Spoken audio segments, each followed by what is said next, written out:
آخری عمر ہے، کیا رونق دنیا دیکھو، اب فقط ایک ہی دھن ہے کہ مدینہ دیکھوں۔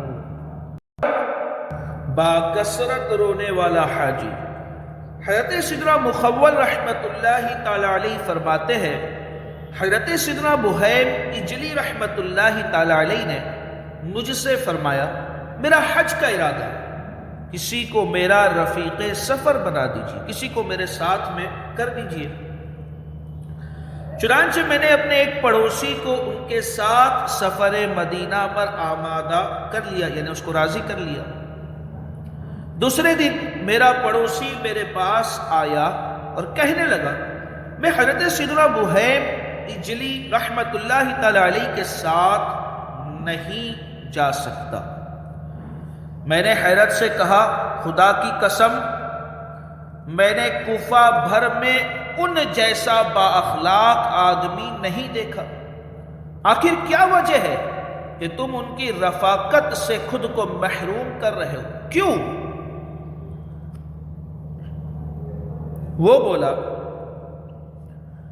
میں نے سنا ہے کہ وہ اکثر روتے رہتے ہیں، اس لیے ان کے ساتھ میرا سفر خوشگوار نہیں رہے گا۔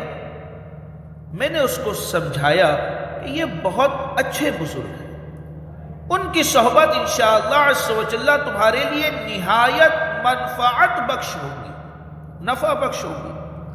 وہ مان گیا۔ جب سفر کے لیے اونٹوں پر سامان لادا جانے لگا تو حضرت سیدنا بحیر اجلی رحمت اللہ تعالی علیہ ایک دیوار کے قریب بیٹھ کر رونے میں مشغول ہو گئے، حتیٰ کہ آپ رحمت اللہ تعالی علیہ کی داڑھی مبارک اور سینہ اشکوں سے تر ہو گیا اور آنسو زمین پر ٹپ ٹپ گرنے لگے۔ میرے پڑوسی نے گھبرا کر مجھ سے کہا ابھی تو سفر کی شروعات ہے اور ان کا یہ حال ہے، خدا جانے آگے کیا عالم ہوگا۔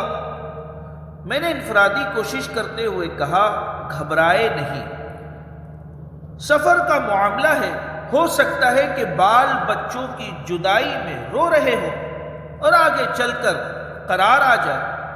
حضرت سیدنا بحیر اجلی رحمت اللہ تعالی علیہ نے یہ بات سن لی اور فرمایا واللہ ایسی بات نہیں، اس سفر کے سبب مجھے سفر آخرت یاد آ گیا کہ ہمیں مرنا ہے، قیامت میں اللہ کی بارگاہ میں حاضر ہونا ہے، مجھے سفر قیامت یاد آ گیا۔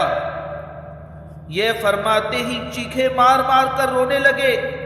پڑوسی نے پھر پریشانی کے عالم میں مجھ سے کہا میں ان کے ہمراہ کیسے رہ سکتا ہوں؟ ہاں ان کا سفر سیدنا داؤد دائی اور سیدنا سلام ابو الاحوص رحمہم اللہ تعالی کے ساتھ ہونا چاہیے، کیونکہ یہ دو حضرات بھی بہت روتے ہیں، ان کے ساتھ ان کی ترکیب خوب رہے گی اور مل کر خوب رویا کرے گے۔ میں نے پھر پڑوسی کی ہمت بڑھائی، آخر کار وہ ان کے ساتھ سفر مدینہ پر روانہ ہو گیا۔ حضرت سیدنا مخول رحمت اللہ تعالی علیہ فرماتے ہیں جب حج سے ان کی واپسی ہوئی، جب یہ لوگ واپس لوٹ کر آئے تو میں اپنے پڑوسی حاجی کے پاس گیا، اس نے بتایا اللہ عز و جل آپ کو جزائے خیر دے، میں نے ان جیسا آدمی کہیں نہیں دیکھا، حالانکہ میں مالدار تھا پھر بھی غریب ہونے کے باوجود وہ مجھ پر خوب خرچ کرتے تھے، بوڑھے ہونے کے باوجود روزہ رکھتے، مجھ بے روزہ جوان کے لیے کھانا بناتے اور میری بے حد خدمت کیا کرتے تھے۔ میں نے کہا آپ تو ان کے رونے کے سبب پریشان ہوتے تھے، اب کیا ذہن ہے؟ کہا پہلے پہلے میں بلکہ دیگر قافلے والے بھی، دیگر لوگ بھی ان کے رونے کی کثرت سے گھبرا جاتے تھے، مگر آہستہ آہستہ ان کی صحبت کی برکت سے ہم پر بھی رقت طاری ہونے لگی اور ان کے ساتھ ہم سب بھی مل کر روتے تھے۔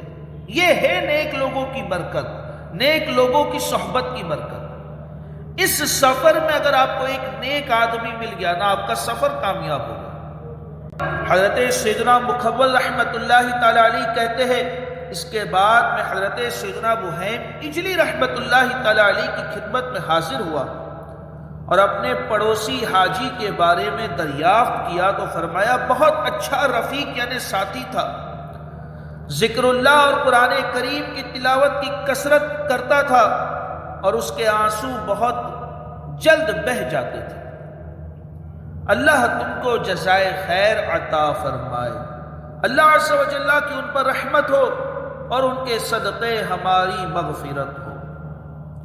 یاد نبی پاک میں روئے جو عمر بھر، یاد نبی پاک میں روئے جو عمر بھر، مولا مجھے تلاش اسی چشمے تر کی ہے، اسی آنکھوں کی تلاش ہے، مولا ہمیں عطا فرما۔ صلو علی الحبیب صلی اللہ تعالی علی محمد۔